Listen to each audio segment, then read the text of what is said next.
I feel the need. The need for speed. Ow! Woo! Wrong movie, guys. Oh, wait. Okay. What?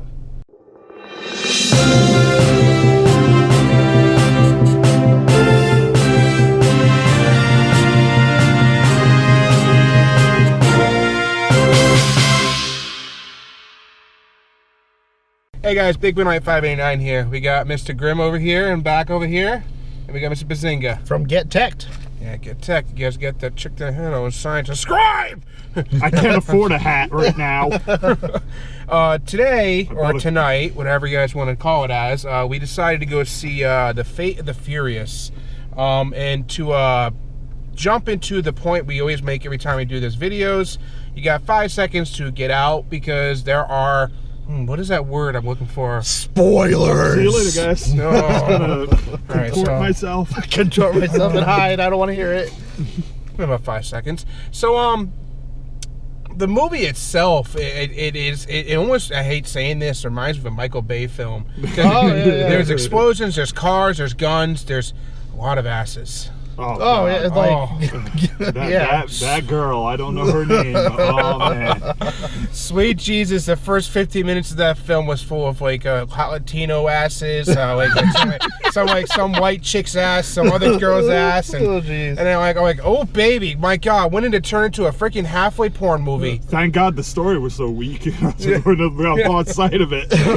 we had to quiet him down in the theater because he was like, whoa! That was still the funniest thing I've ever heard in the theater. It came out of nowhere, I'm sorry. So it starts off, there's no real timeline from when it released to Fast 7, I think. It doesn't really give you that portion. That's one of the loopholes, I think, the problem I have in the film.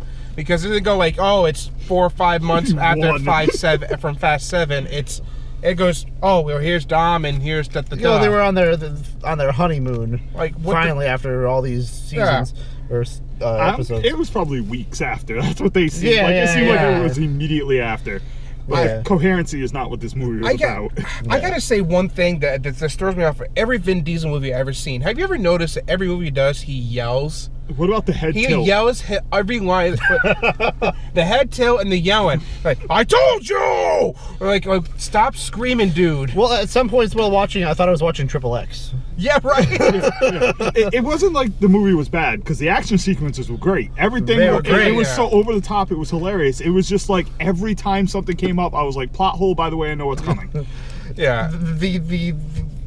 The explosions and the action scenes were just Michael Bay. Crazy.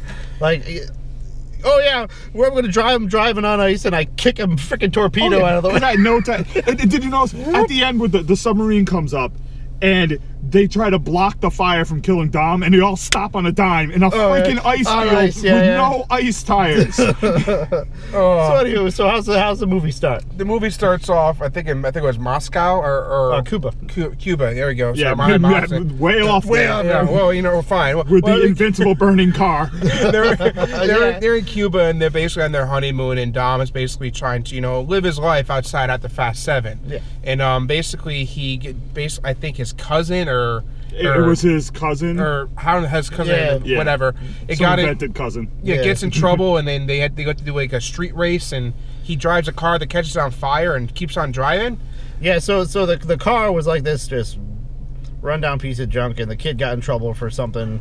It didn't really explain why he had to pay. And somehow he turned it into the fastest car in the world. Yeah, so they drove it for a minute and a half on fire. The car probably weighed like 3 tons, and then he took like all of the stuff off of the car, added like a Coke can NOS thing or something like that. And how is he ripping off every panel of that car? I don't know. Remember, he did. We'll get to that in a little bit. Okay, so they're racing and stuff, and then, you know, he's racing, he turns on his NOS or whatever, and then he does this other thing where he pulls this thing out and it goes even faster. Then the car starts flaming up. Yeah. Right. So then he's like, you know what? I'm just gonna go in reverse. Oh yeah, that was because we all know cars can go as fast in reverse. So he just slams it in reverse and floors it. And at that point, I knew I was in for something special. Indeed, it was. At that point, I was like, see, we're jumping ahead of the game, because I tell you right now, I don't hate this film. And again, I don't love it. I just think it was just outrageous for the thoughts that some things they did in the film. Well, you know, they did have the other movie where the car jumped across another skyscraper. Yeah, the worst that part too, is yeah. that's more plausible than what happened in this movie.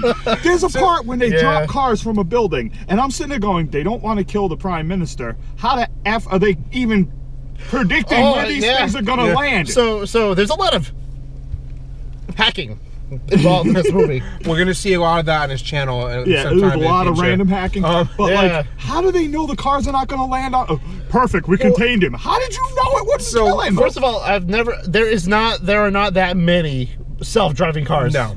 It led into Vin Diesel's Dom's character basically being told by the main villain, the chick, that I have blackmail on you. You need to follow what I need to do. Which the blackmail you find later is because his ex-girlfriend for Fast 5, I think it is. Fast 5, Fast. I don't know. Yeah, I have no clue who she was. Yeah, I was like.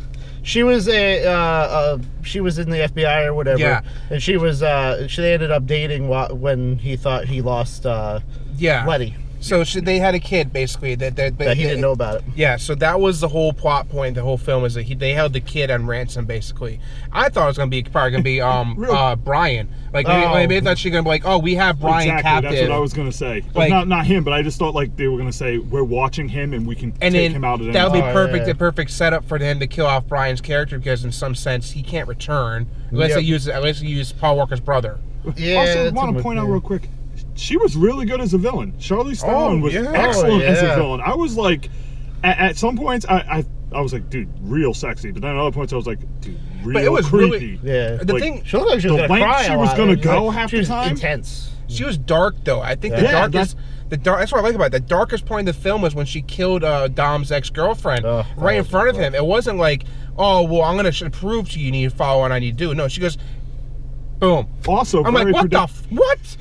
Extremely predictable, because I sat there going, well, they're going to kill her because they don't want her in the rest of the movies because she'll cause a weird dynamic between him and Letty. So they get her out of the way. He gets the kid. Now he has a kid with her. And they're not going to kill the baby. That's what I'm saying. And they were talking about a baby in the beginning of the movie. It's a perfect, all of it was Chekhov's gun from the moment the movie started. Yeah. I think that the movie itself, it's like I think you put it right down to the point that there's a lot of plot holes in that film. They're like, how, Swiss cheese, how. But the thing is, it's one of these films you go see with a bunch of friends just to see explosions, chicks' asses, explosions, more chicks' asses, and then guns and cars. Real quick though, what was your favorite ridiculous moment? Like, we can just go around real quick. God, you gotta have one. There's a tie between the cars falling from the garage when the streetlight, when it made it rain with all the cars, or when Dwayne "The Rock" Johnson goes, "I'm gonna push this torpedo with my hand." I'll tell you right now. What the fuck? I'll fight over and over again with all of them, but the most ridiculous thing out of all of it, all the stupid crap that happened with the cars falling and all that, was just the shoulder check in the car door to blow the car door off, and the fact that his car was fighting 4 cars. He had 4 cars pulling on him, and he's just like, I'm dumb, my car's better. How much horsepower? 5,000? There was a tug of war scene in this. They all shot the car with all these like tethers, and they're all pulling, and he does something where he just got all the nos going into the car. He beats the first guy because the first guy stupidly falls for it, so he slams the first guy. Oh, I love but then he like overpowers the rest of them and goes, ugh, and the car goes flying. The Rock is done, and then he backs up and flips the other 2 cars with the power of his Vin Diesel. And flips the 2 cars over into each other. Ladies and gentlemen, that is a power strength we're going to use next time. The power of the Vin Diesel. It's a feat. It's a super movie. Like, it's a superpower. Vin Diesel is a superpower. One thing, they are overly strong in this movie. I know they've been strong in the other movies, but this was ridiculous. The Rock is in prison, and he just throws 5 people at once. Breaks a bench. Yeah, puts a bench off the wall, a concrete bench. Yeah, what's your favorite outrageous moment? The tug of war. The tug of war is when the 2 cars get pulled and they slam into each other. I was like, what? I can't tell you guys a lie. I cannot imagine. I can't count how many hands I've seen in the theater go. Every that was 5 probably me, because I was going like this the whole damn time. I don't. Now there's a submarine in the movie. I'm still trying to figure out how that got in the water. I'm trying to figure out how, when he let off the EMP the first time, how that fucking helicopter magically got like, oh, I wasn't affected by the EMP. It wasn't on, so it didn't get hit by the first one. Then they booted it up. I'm like, oh my God. If it doesn't work that way. That's what they claim it doesn't work like. that way. Oh. And you know, when you shoot an EMP, it shuts you down for a long time. It's not 60 seconds. Yeah, it's like, oh, power's out. Okay, let's turn it back on. Because they're saying in the movie that this EMP can start a war, and they turn it on, and then boom, 5 minutes later, they're all running again. And then even though that was ridiculous, the kill was pretty good. The kill. At the end with the ginger gets his head snapped. Oh, yeah. He basically lays the guy in the hood of the car and just goes, and his head goes. He basically curb stops him with his elbow. Yeah. He's like, hey, look, pa! Like, oh, I'm sorry. Did I break your neck? That was pretty great. Also, that was the guy from Game of Thrones. Oh yeah. Yeah. Oh really? Yeah, he's one of the main guys from So Game of Thrones. I'll be honest with you. Like I said it once, I'll say it twice. I don't hate this movie. I just think that a lot of these Fast and Furious movies, they started off really good with the racing. It was awesome. I think they really need to get back into their roots and actually have some racing. But they're going over the Fast and top. Furious I'm 1 and 2. completely against you two. I think they need to go even deeper on this stupidity. I want them to fly cars next time, or I don't know, drive a friggin' subway train. You know, speaking of flying, then they had these people wearing jetpacks. Oh my God! Yeah, I did not expect that. You know, the problem is that there's 2 more movies in this franchise coming out: Fast 9 and Fast 10, and it's going to be more CGI. But I guarantee you, if they want to continue this franchise, Fast 28 would be Vin Diesel in a wheelchair going, "I'm going to get my dentures now." I just want to know how they're going to top it. All right, so they've driven on ice, volcano. Guarantee you, the next movie is going to have some sort of volcano with lava. Fast 10 is supposed to be the last one. They're supposed to be the last Fast 10. It's going to be Fast 10. Balls to the wall. Everything's out on the table. It's going to start off with an explosion. Yeah. They're not going to wait for you. It's going to go boom. If they really want to get creative, what they'll do is, since she lived through this movie, right? Yep. They'll have her survive the second movie, and they'll build towards the final one. And with the final one, they'll have an entire crew of other people who are big stars as bad guys with her, and they have them like split Arnold's off. gonna be in it. It'd be like the Expendables. Yeah, it's gonna be Expendables 7. Yeah, but I mean, like, take his crew and have them go up against a bunch of high quality actors that are villains on her side that she hires, and then throughout the whole movie they stage off like Laddie goes up against one and kicks and they go through like a Dragon Ball Z style kind of thing throughout the whole fucking movie. And what they're not saying in the film though is, like, I caught on to this because I read some of the reviews online, is that what they're trying to do for the 9 and 10 is the rookie character in the movie is supposed to be taking the part of Paul Walker's character, because he starts off, think about Paul Walker when he first started in the first film, he was the rookie. He was like, no one know who he was. They basically ragged on him like, oh, you're nothing. It's all going to build up to 9 and 10 where he becomes the Paul Walker character. Yeah, Brian. But the saddest, I gotta say, there's a sad moment in my book in the film, is towards the end where where Dom gets his baby back, and he goes, and he goes, his name is Brian. And it makes sense because, you know, Vin Diesel said this film is, I think he said that what 7 was made for, was for Paul Walker, and 8 was supposed to be made made for dedicated, something like that. Yeah. Supposed to be dedication to him. So it kind of makes sense why he named the kid named Brian. You know. That scene was okay, but I feel like it wasn't needed because they already did a great send-off in the last movie. Yes. Even to the point where even I got kind of teary-eyed, and I was not like some Paul Walker fan or anything. Yeah, there was a scene in this movie where they're like, we aren't going to bring Brian into this. They shouldn't have just left that out. They should have cut that part out. Shouldn't even have mentioned him at all. We're going to go to the our little rating system now. Me and Mr. Bazinga here, we're Fast fans, so I think our ratings will be a little bit higher at this point. Exactly. What is the rating system? 1 to 5. Like you're gonna rate it like, would you see it again and would you buy it? So would you see it on a scale of 1 to 5? Would you see it again? Tell you the truth, if I could convince my girlfriend to go, I might be willing to see it again because it was entertaining as hell. I was laughing the whole time. As for buying it, that's a 50-50. If someone give me a box set to buy, probably, but I wouldn't buy it standalone because there's so much of it. But I could see myself sitting down on a day and watching all these movies in a row with some friends and just having a good old laugh at the stupidity. I would say the movie was 3 out of 5, and if you ignore the story, a 4. Like, if you ignore the story and just enjoy the action, you're gonna have a blast. The action sequences are ridiculous, and that girl, she's so fine. Oh man. Now, Game of Thrones for a reason. How do you feel about the movie itself? I mean, would you buy it? Would you see it again? And 1 to 5? Well, like I give the story like a 3.5, or a 3.8, but to watch how I liked a 4 out of 5. Yeah. I'm not one for really buying movies, but I'd get the box set once all of them are out.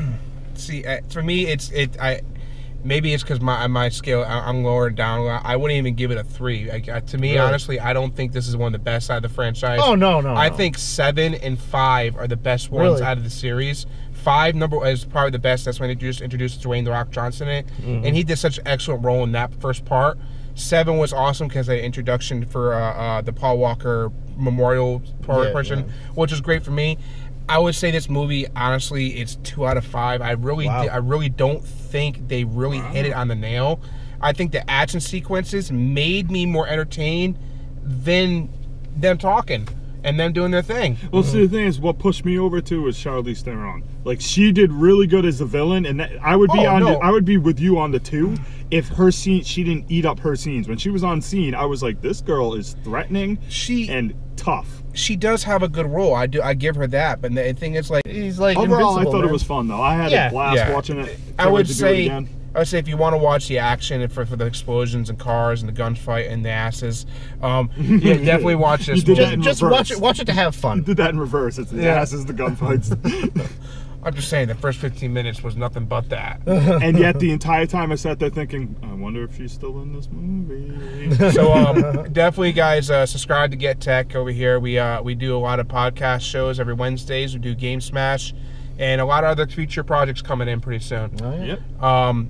We have a couple more reviews coming out on this channel, guys. We have It, which we're going to do with Observer, and if you want to join us for It, you can do When is It coming out? September, I think, and next year. year. Right. I have plenty of time to. And then we have Guardians of the Galaxy 2. Galaxy of the Guardians. And then Thor and Thor. Quite all a few. of Spider-Man and Transformers. Maybe we'll intentionally go see a terrible movie so we can get a good laugh and give you a good review. I definitely want to see the Andrew Garfield Spider-Man. Yeah. You know what? Oh, I can't wait to see that. So, guys, this has been Big Benoit 589. Don't forget to hit that like button, subscribe, comment, thumbs up. Let me know how I'm doing, and signing off.